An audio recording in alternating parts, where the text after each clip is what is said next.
You'll get caught." Her voice scared me. I was sitting at the bar drinking, doing the usual preparations for a Friday night with the girls. There were 5 of us that evening. There was also a 6th, but she had already found who she was looking for even before we arrived at the club, a tall, blonde man who radiated sex appeal. We all knew we wouldn't see her until Monday morning at the office. Turning slightly to the left, I saw an attractive and well-dressed elderly woman. The word elegant immediately came to mind. Her black dress was sexy but not cloying, her jewelry expensive but not ostentatious. The woman's blonde hair was styled in a style that suited her face and age, an attractive pixie cut that made her look younger. True, it was difficult for me to determine her age. It didn't look like she was doing anything to herself, but the laugh lines on her face were one of the few signs of a life lived.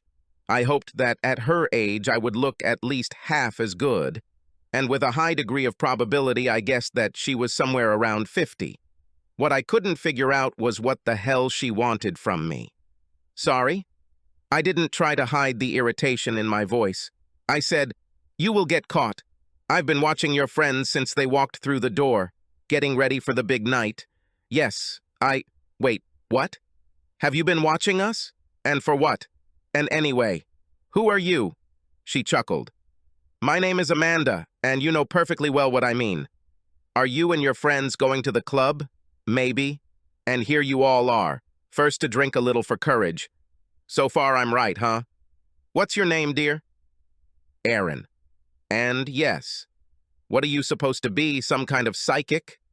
Amanda laughed, a pleasant, if slightly arrogant laugh. "No, not at all. Just someone who's already been in your shoes or something like that." The bartender placed my drink in front of me. I tipped him generously, as I usually did on nights like this. He had to endure women like my friends all night, and he deserved it. I looked at Amanda as I took a sip. Although I was already inclined to return to my girlfriends, this was one of the most interesting conversations I had had in a long time. It was much more interesting than listening to Darlene and Cindy try to outdo each other. "About? And where is it?" She smiled, but the smile was more predatory than friendly. "You are planning to cheat on your husband." I hissed. "No, how dare you? I love my husband." The smile became a little sadder, and the tone became pacifying. "I don't blame you, Aaron. I'm trying to help. And I didn't say that you don't love your husband. I believe you. I loved it too. But she still cheated on him. Well, I'm not going to change mine. Fuck you! You do not even know me! You don't know any of us!" I started to move, but Amanda put her hand on my wrist. However, she didn't grab me, she just touched me lightly. "Please, stop. Just listen. When your group arrived, there were 6 of you.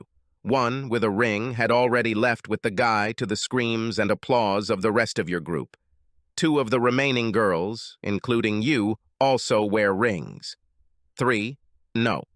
If you guess, 1 of them is married and just took off the ring, and 1 or 2 others are divorced. I stopped in my tracks. Who are you? Detective? Are you following us? Who the hell? No, I'm just a woman, as I already said, who was where you are now.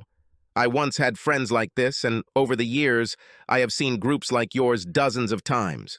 Perhaps you haven't changed yet. In fact, I would bet that it hasn't yet. There are..." She waved her free hand. "Hints. The way you constantly look at your ring, your facial expression when your married friends speak, from how heatedly they communicate. I'm guessing it's about how they plan to get laid, or how hubby will never find out." I turned away, feeling awkward. "Like I said, darling, I don't judge." "Not really." Without turning around, I asked, "Not really? What does it mean?" "Everyone changes for a reason. Some are good and some are bad, but at the moment it can be difficult to know which is which." She moved slightly so that she was completely in my field of vision. "I'm trying to help you, Aaron." I snorted and asked, "How exactly to help? Tell me not to cheat?" Darlene says, "Your married friend? Slutty cheater?" "Yes." She says it didn't hurt her marriage at all. What he doesn't know won't hurt him. And I was interrupted by Amanda's loud, condescending laugh. Oh no, my dear, this is certainly true. But I guarantee you that her husband will find out about it.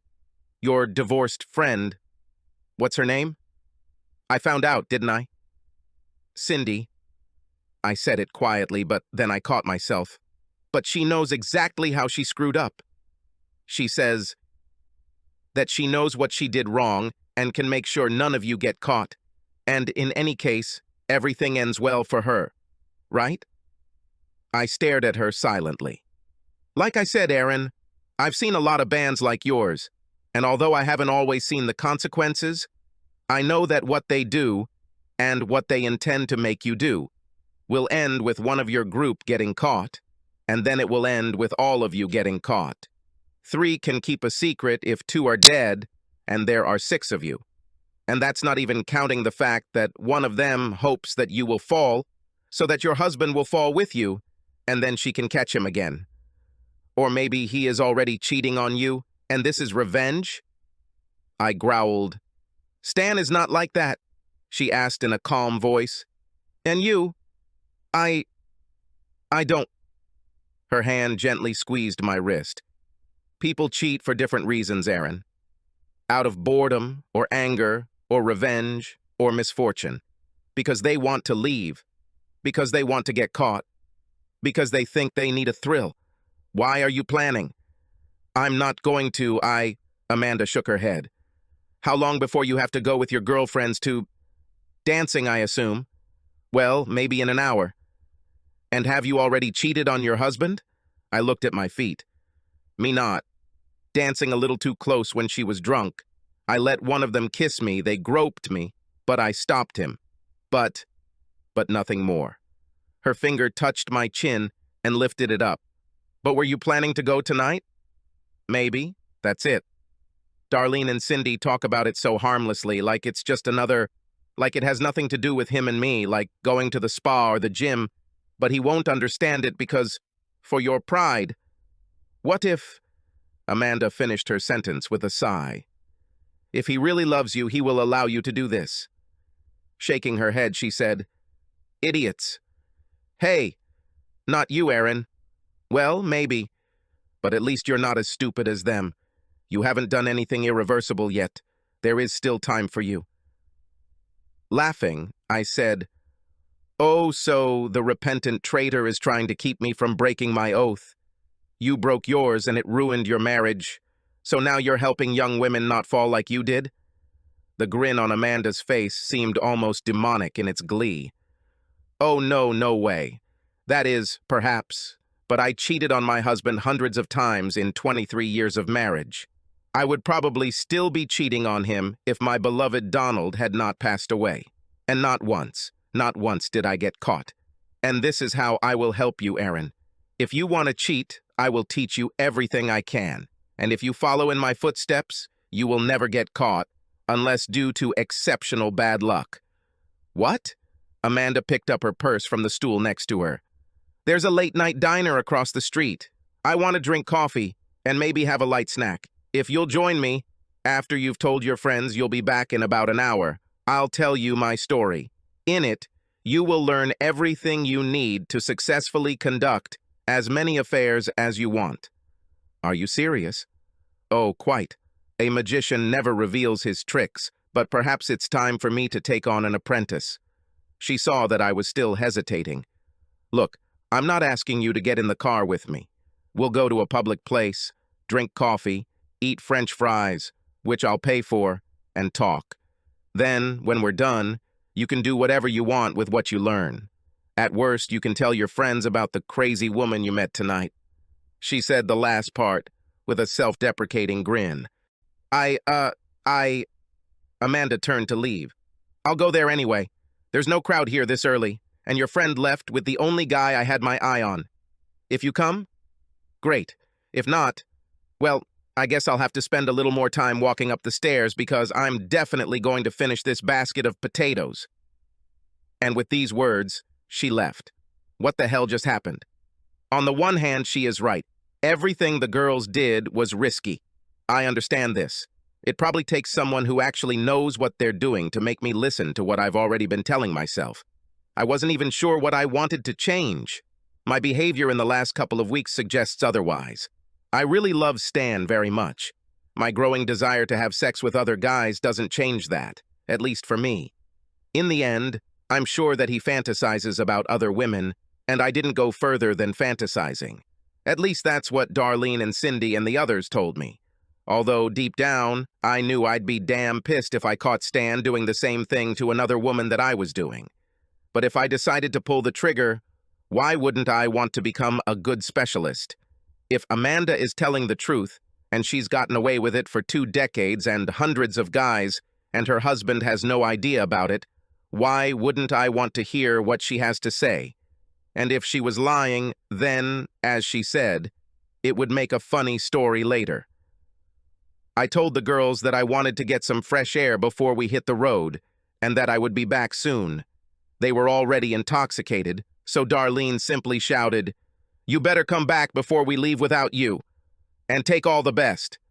Then they went back to a group game of marry, have sex, kill, this time about the guys in the office. Yes, I definitely need to get a different point of view before one of these idiots gets me fired and also divorced. The diner was one of those places where the entrance in big neon letters just said dinner without a name. It could have been built at any time since the 40s, and its furnishings reflected this. There was a strange, timeless atmosphere about it. Everything, tables, chairs, bar counter, etc., seemed cheap but damn durable. After nights of dancing, the girls and I ended up here more than once, those who didn't get laid, that is. The food wasn't great, but it was cheap, greasy, and plentiful. When I walked in, Amanda was looking off into the distance, her hands wrapped around her mug. When I approached the table, she looked up from her reverie and smiled widely. "Hello? I didn't know whether you would come or not. Glad you came." I sat down on the chair in the booth opposite her. Maybe I should get my head examined, but I think it should be more interesting than listening to Darlene and the girls work themselves out for the rest of the evening. She laughed.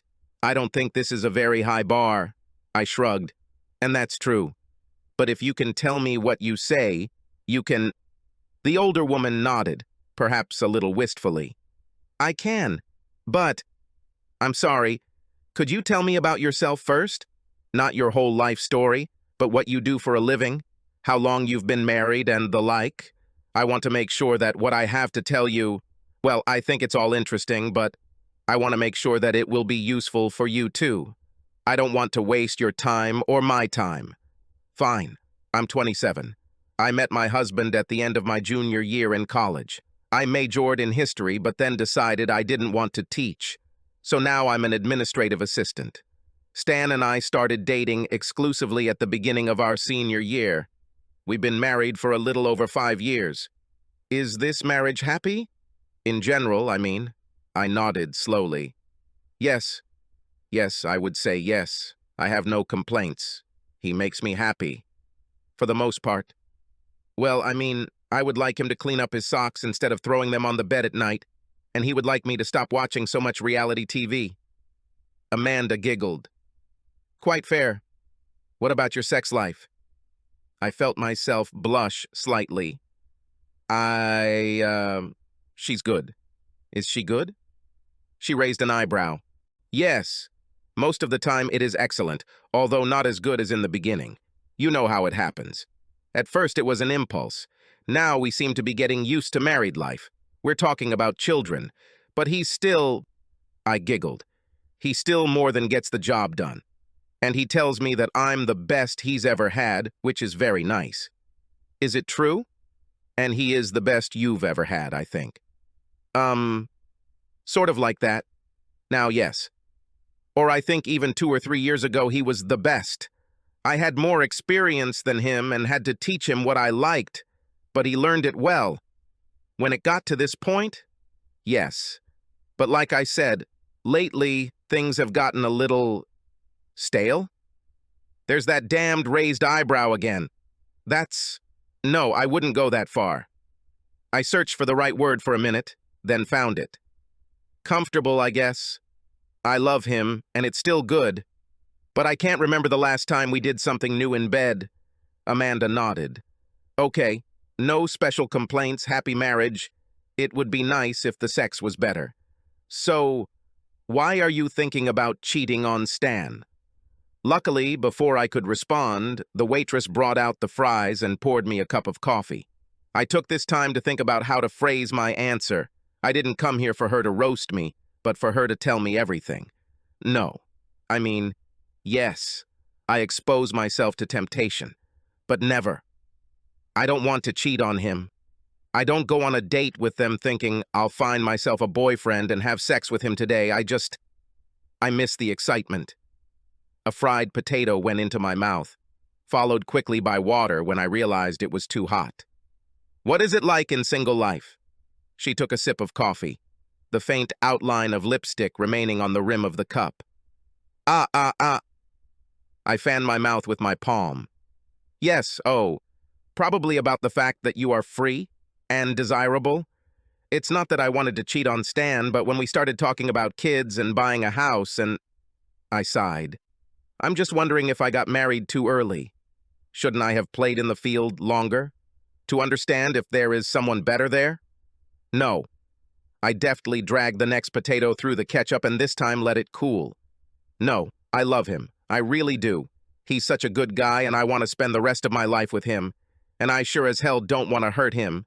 But, I don't know, I just feel like... I chewed the ketchup-soaked potato thinking. Amanda looked at me expectantly until I finished. I wish there was some way to end my marriage and get back to him, you know? Not hurting Stan, and not... If I could do that without cheating, that would be perfect. This is exactly what I did. At least, a little. But, I shrugged. Her gaze cut through all my delirium. But the temptation to change is becoming stronger, especially considering the company you are in. Yes, I hate to say it, but yes, I don't want to, but I know. I know that I'm still wanted. There are many opportunities in the club to go further with the guys, but I didn't do it. My gaze moved to my hands, and I like that feeling of being wanted, so I come back. But I worry that in the end, being wanted won't be enough. She smiled tenderly and put her hand on mine. I understand. Believe me, I understand everything, and I think I can help you. I raised my head again. Change? I don't know. Amanda patted my hand and put hers away again, leaning back in her booth. Not necessary. I'll tell you my story. I'll tell you why I did it and how I got away with it. And if you need details, I will stay here and talk to you as much as you want. It's so rare for me to tell someone my secrets, and you seem like the perfect candidate. She laughed when she saw the expression on my face. I'm not saying that you will cheat, or that you have the mark of the beast, or whatever it is you're afraid of. She took a bite of French fries and spoke to him in her mouth. How the hell does she manage to speak so elegantly with her mouth full? You are young, beautiful, and smart enough to understand that what you are doing now is not working. By that I mean what's going on in your marriage and in your friendship with Darlene, right? And Cindy? I nodded. You have a longing that you cannot define, and it leads you in the direction where you may or may not want to go. And... Amanda sighed a little sadly. To be honest, you don't have children, and your marriage doesn't last that long. You have more power to change course than you think. I don't want to sound gloomy, but leaving the marriage is an option that... Well, I didn't have the courage for that. One more bite and a lighter mood. But let's not worry about that for now. Still want to hear my story? I nodded. It can't hurt to listen, right? Yes, I want to. The elderly woman gave me a radiant smile. I had no doubt that a story awaited me. Then I'll start from the very beginning. Well, maybe a little later. You don't need to hear about my early days, except that my home life was very ordinary, average in almost every way. Middle class, middle America, average happiness. If my parents could have 2.5 children, they probably would have done so. But I was not an ordinary girl. I grew from a stupid, big-headed child into a clumsy, ugly duckling. Although she was always smart, even too smart for my own good. I was a well-read and sharp-tongued little girl. Then, in my senior year, I changed. The ugly duckling turned into a swan, and it's not just about looks, although puberty has finally bestowed bountiful gifts on me. No, it was my intellect that allowed me to truly flourish. An expensive gift is just a nice thing without proper packaging.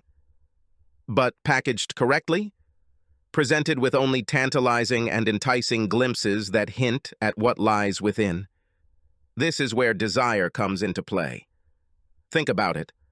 At Christmas, a child opens his gifts, plays with his toys for a few hours, maybe a day or two, and then puts them aside. And in a month, while they are lying under the tree, how often do they shake them, poke their fingers at them, try to guess by size, shape, and weight what lies inside? A month of delightful anticipation, followed by several hours of rapturous pleasure. Which of these is more interesting in retrospect? I nodded again, although I must admit I was still a little disappointed. So, you understand how to present yourself. You became beautiful and then studied makeup and fashion, right? She laughed. I know it doesn't sound very good, but you have to understand. Let me ask, have you always been the gorgeous young woman who now sits across from me? I blushed. I don't know if I would have gone that far, but I've never been ugly. I guess I was going through a bit of an awkward period.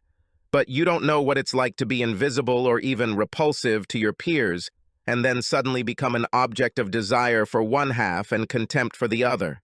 No, not really. Amanda put the fried potatoes into her mouth, apparently enjoying the taste as much as the story. And I had it. And then I found my first and longest love, to be desired. For me, this is what has always been there. This impulse to be desired.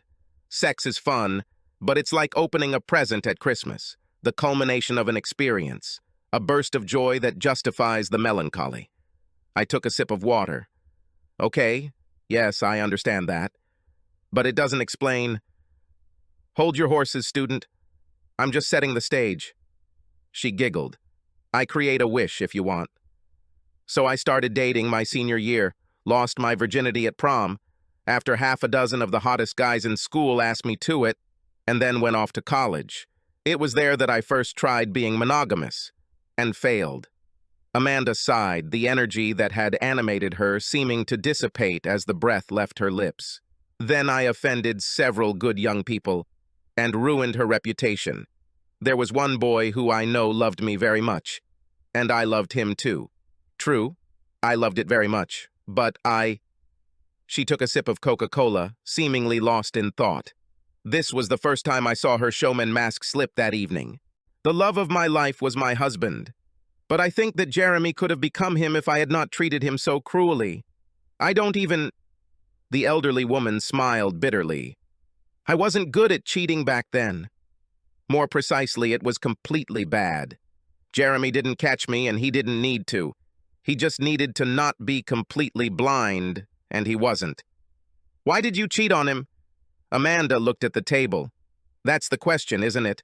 Why did I cheat on him and my husband and all the other wonderful men in between? When she looked up at me again, there was pain behind her eyes and in the tight smile on her lips. Amanda sighed. I'm getting ahead of myself. Taking a deep breath, she continued.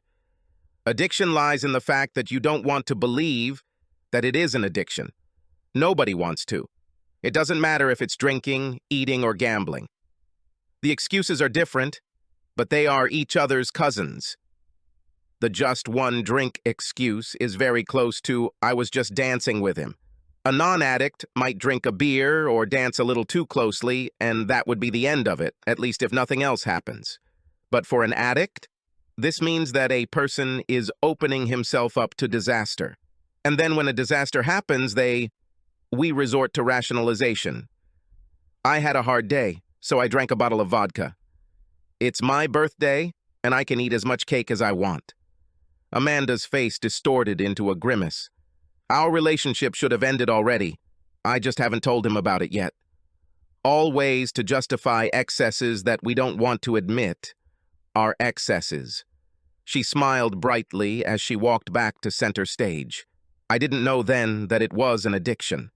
I thought I was just depraved, tossed between intentional loneliness and certainty, absolute certainty that this time it would be different, that this time I had found the perfect guy, and that what I had before was stupid college girl crap. Eventually, I stopped pretending and decided that I was fundamentally damaged, although I had not yet realized that it was an addiction, and decided that I would remain single. This continued until I was 28. Amanda's smile then was not in any way ostentatious. She was blissful, loving. Her eyes seemed to sparkle as she spoke. Then I met Donald. I worked as a sales representative for a pharmaceutical company. And I'm still working, for that matter. He was a doctor. God, this man was amazing.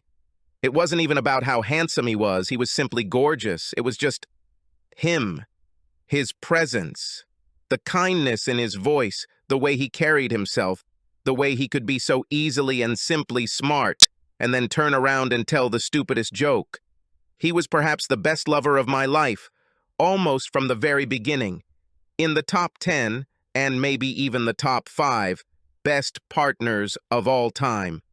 I was amazed on the spot in a way that even poor Jeremy had never been amazed. I fell in love with him so easily. That's why I pushed him away for so long. But he pursued me, and finally drove me away. But he didn't stop pursuing me. Looking back, I think that's why I was able to convince myself that this time everything would be fine, that he and I would work out. No man before or since has ever pursued me like Donald, and it didn't stop even after we became engaged or married. For the first time in my life, I didn't feel the need to be pursued by anyone else. But you cheated on him. But yes, I cheated on him. She raised her glass, and the waitress came over to fill it. True. Only a few years after the wedding, he stopped pursuing me the way he used to. I don't blame him. It's impossible to maintain that intensity forever. And I loved him very much. I tried to hold on as long as possible. But I felt this little itch right in the back of my head, and I couldn't scratch it. He'd kiss me, ask me out to dinner or dance, and it was like... Amanda looked up at the ceiling. Do you know what methadone is? This is, for heroin addicts, right? To help them quit. Right. It is a weak opioid that mimics some of the effects of heroin, but is not addictive or dangerous. It's effective, but... She chuckled. You'd be surprised how many heroin addicts hate it, recover it or not. It is extremely close to what their body requires, but it is not enough. Once a person comes off methadone, unless he makes other serious changes in his life, the likelihood of relapse is quite high. Some people remain on it for the rest of their lives, replacing one addiction with another. In truth, this is what most recovering addicts do. They replace one habit with another. This is why there are so many heavy smokers and coffee drinkers at Alcoholics Anonymous meetings. Even celebrities with all their resources do it. Johnny Cash became immersed in religion. Robert Downey Jr. has become a fitness freak. Have you ever watched the movie Trainspotting? No? A great movie. I raised my hand. Sorry, but what are you getting at? I thought this was about... Amanda made a, yeah, I got it motion. We are talking about how I cheated, remaining unpunished. But first you have to understand why I did it. This will give you information on how I did it. Understand? The blank expression on my face showed that I didn't really understand. She sighed. You'll understand. So, methadone. Donald's affection after we got married a couple of years ago was like methadone for me. They were enough to keep me clean, but not nearly as much as I wanted. They scratched the itch, but did not get rid of it. And they were... God, in some ways, they were much worse. Another deep breath. A little less than 3 years of our marriage passed when I cheated on him for the first time. I was in a bar in another city visiting an old friend, and suddenly she became desirable to strangers again, free, and... She shook her head. And it was like giving a recovered alcoholic a bottle of vodka. I danced, flirted, knowing that this was a bad idea. One guy wanted me very much, just very strong. I could almost smell him, I let him groom me, knowing how dangerous it was, knowing how it could end, and hating myself for it. He groped me on the dance floor, and I let him. We found a dark corner, and he stuck his tongue down my throat. And then I went to the toilet and bought a cheap package of condoms from the vending machine. We snuck out the back door of the club into his apartment, and he took me in just about every way a man can take a woman.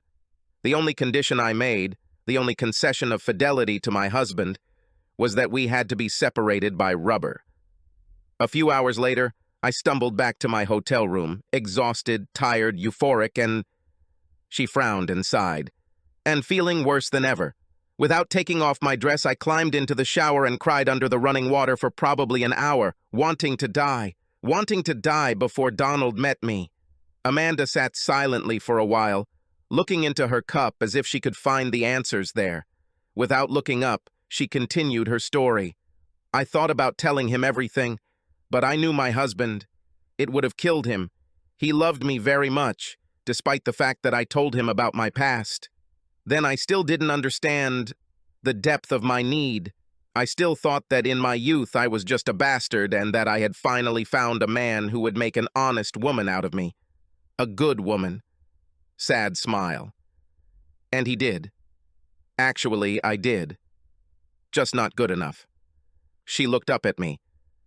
I drowned Donald in affection when I returned. However, I always did this because I loved him very much. It was easier that way. He didn't suspect anything, and I did everything possible so as not to feel guilty in front of him. After that, I kept my word of honor for some time. I lasted a few months, but the itching returned. In the end, I had to leave for work, and... Amanda shrugged. It was nice to believe that I could be a good person, at least for a while. That I just made a mistake. This went on for almost the rest of my life. I traveled a lot for work, so whenever I got the itch, I would find someone to sleep with. Never doing the same thing twice, whatever. Even in the same bar twice if it could be avoided. She always used protective equipment and took every possible precaution to avoid getting caught. And I never got caught. Never? I couldn't hide the doubt in my voice. I admit it wasn't easy a few times. At the very beginning, I made the mistake of getting involved with one idiot who tried to start our sex while I was talking to my husband. I hung up, kicked him out, and then called Donald back and said that the hotel phone had a bad connection. I never liked it when people said nasty things about him, but from then on, guys who disrespected him were taboo for me. She giggled when she saw the expression on my face. More than just disrespect. Well, you understand, it's always disrespectful. This I accept. I know he deserves a better wife. I just couldn't give it up. Amanda looked out the window. I was probably dependent in many ways. You always say that you are addicted. Although, to be honest, I had a hard time finding words that wouldn't anger her. Sounds like a bunch of crap? Yes, I know. And when it comes to something like this, it often is. When I was trying to improve in between infidelities, I went to a group to combat sex addiction. You know, it's like Alcoholics Anonymous, only for... She waved her hand. And while I discovered that I didn't quite fit the criteria, I also discovered that there were many who,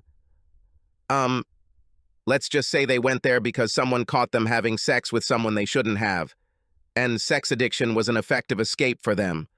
Oh, honey, I know I cheated on you with your sister, but I found out that I have a sex addiction.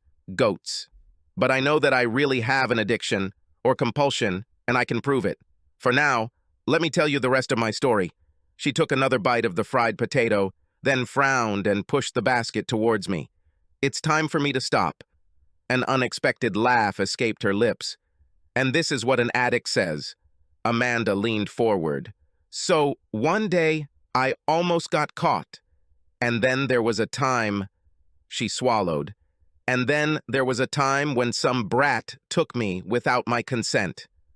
Oh my God, the older woman shrugged. It was terrible. And I'm not making excuses for this guy. If I saw him today, I would shoot him. Because of him, I got a license to carry a concealed weapon. But I went to bars, invited unknown men to my room, and then told them that sex could only be with a condom and that I would not be on my knees. In the end, I came across someone who did not want to agree with this. I reached out to touch her hand. She smiled, then waved me off. It was a long time ago, even before children, more than 20 years ago. I remember being very upset at the time that I would have to hide all the evidence from Donald and keep him at a distance until I passed the test. How disgusting this is. But my husband, I had thrush until my period came, and by that time there was already enough time to get checked for almost everything. He didn't even blink an eye.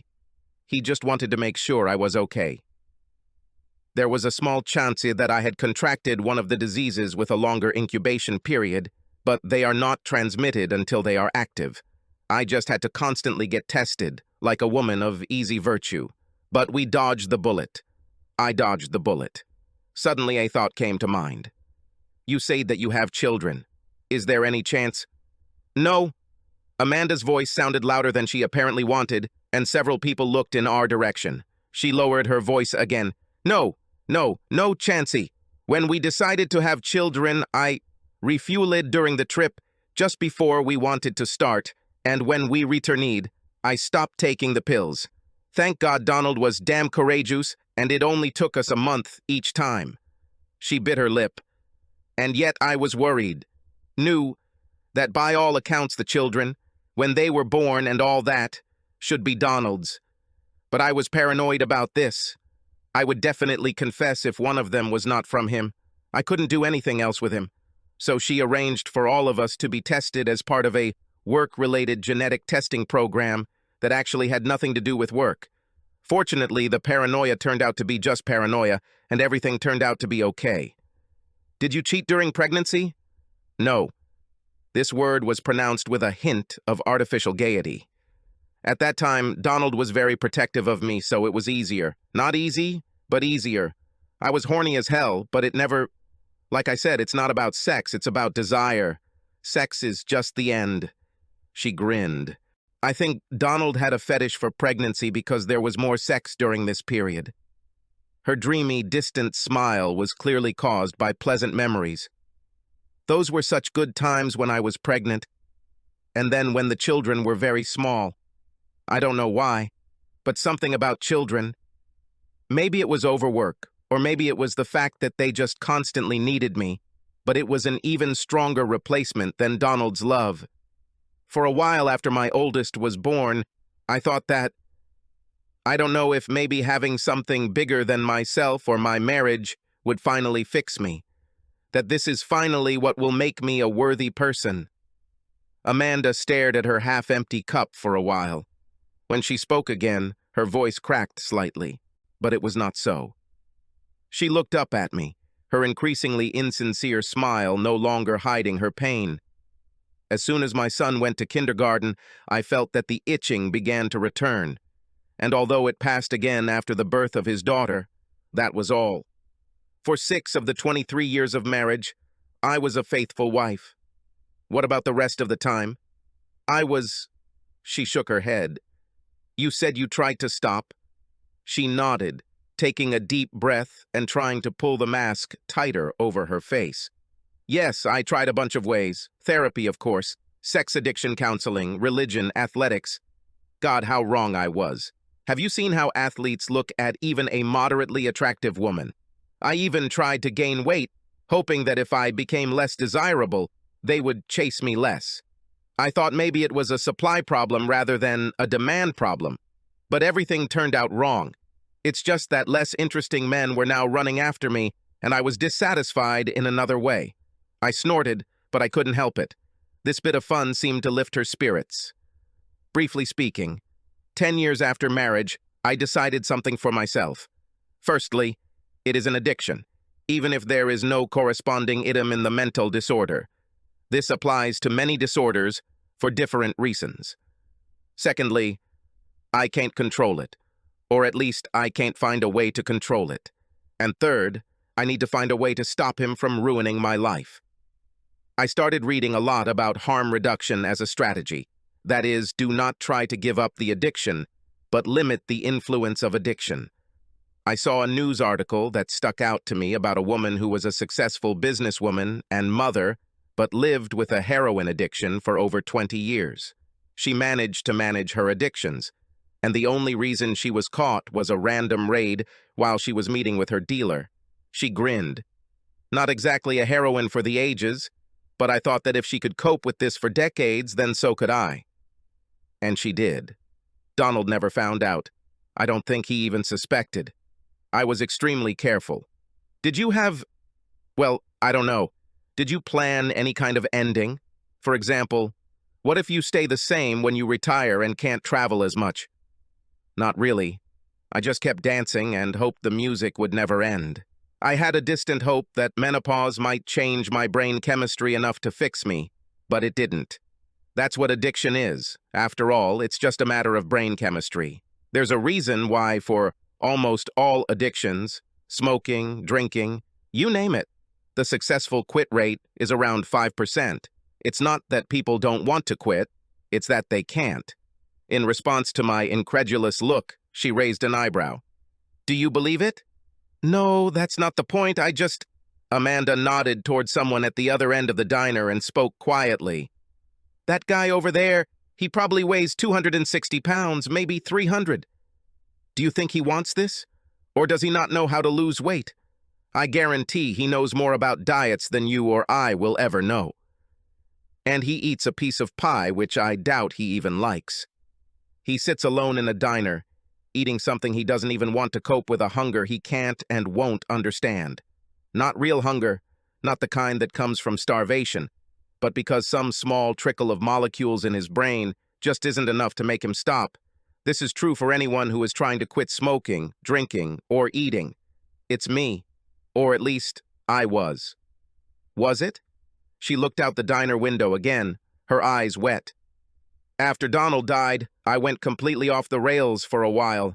Without him in my life, the itch became much worse. I didn't realize how much his love and devotion helped me just function like a normal person.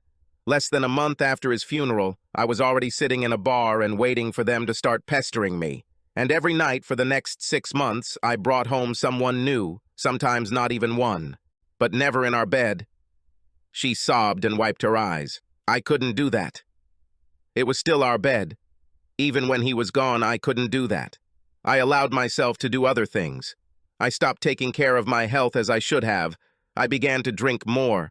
I was careless about safe sex, all such self-destructive actions. I wanted to die and be with him again. In the end, my friend persuaded me to go to the doctor, more precisely, to several. Of course, to a psychotherapist, and also to my therapist for an annual checkup. She discovered that I was pre-diabetic due to excess weight and lack of exercise. Prescribed a drug that was approved by the Food and Drug Administration.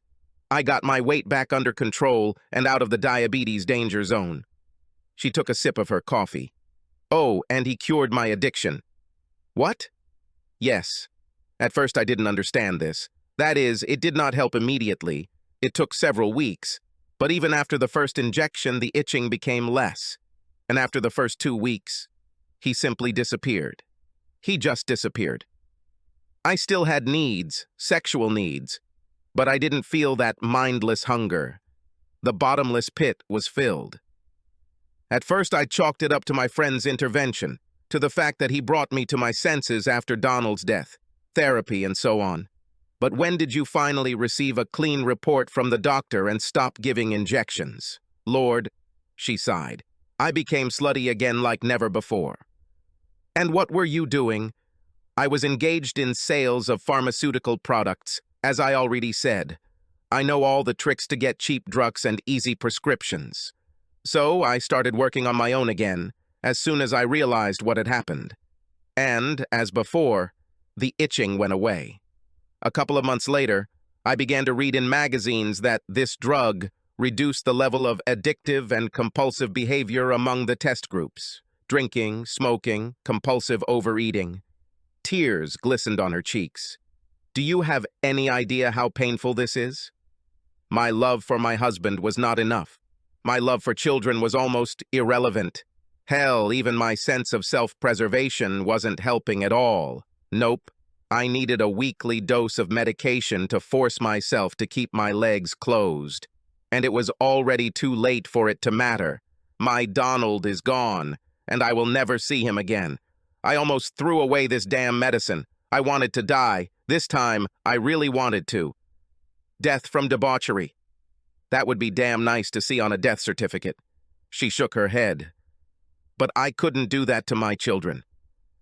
They had already lost one parent, and then my first granddaughter was born. I was not the wife my husband deserved, and I even failed as a parent, but she was going to be the best grandmother the world had ever seen. I laughed, and so did she, but only for a moment. Then she became deadly serious.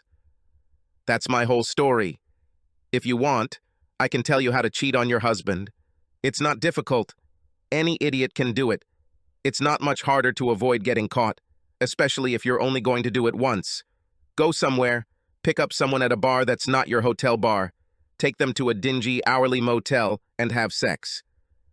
If you want to continue in the same spirit, find a job that requires travel. Follow the same rules I just said, but get a second phone. Make sure it comes from a separate credit card that your husband will never see. Be prepared to lie to his face. Always. Always have a lie ready. Always use condoms. Buy a gun like I did in case some asshole tries to rape you. Never trust anyone. Build yourself a second life that isolates you from those you love. Avoid real friendships. Never get drunk if you are not alone, because God knows what you can give out. There is a lot more, but you already understand, right? I nodded, feeling slightly nauseous. Yes. If you cheat once, you will always cheat, is half nonsense and half true. Which one do you think applies to you? Maybe you can take advantage of some random guy at the bar and it will be a nice memory when you're old. Or maybe you'll do it more than just once. Do you want to play a game of chance to find out which one you are? No. I sighed. What should I do? Well, what about my girlfriends and Stan and everything else? She took a deep breath and let it out slowly. I cannot tell you. Clearly something is not quite right, and you need to work through it with him.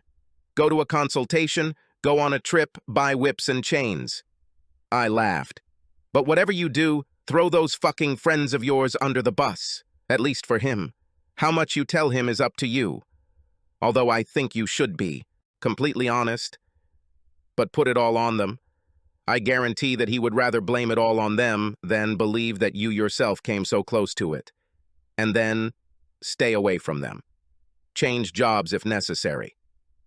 I nodded. Yes, come on. You're right. Thank you. You're welcome, Aaron. And good luck. Amanda stood up smiling and threw a 20 on the table. Now, if you don't mind, I'll go back to the bar to touch up my makeup and see if it's gotten any better since we left. It's been a few months now, and I still have needs. Grinning, she turned and walked out the door, then waved out the window as she passed by. I sat there for a while, eating cold French fries and thinking, God, how close did I come to becoming Amanda? I am not a traitor. I love my husband. What the hell was I thinking? Soon I got up and almost ran to my car. I needed to go home to my husband and confess everything. My vision blurred with tears as I drove, crying for myself and for the wonderful, broken woman who saved me from myself and from the so-called friends who wanted to drag me down with them. At home, Stan stood up from his chair when he saw the state I was in. God, how could I even think about hurting him? About hurting us? He hugged me and listened to me babble about what I had done, what I almost did, and about the old woman who intervened.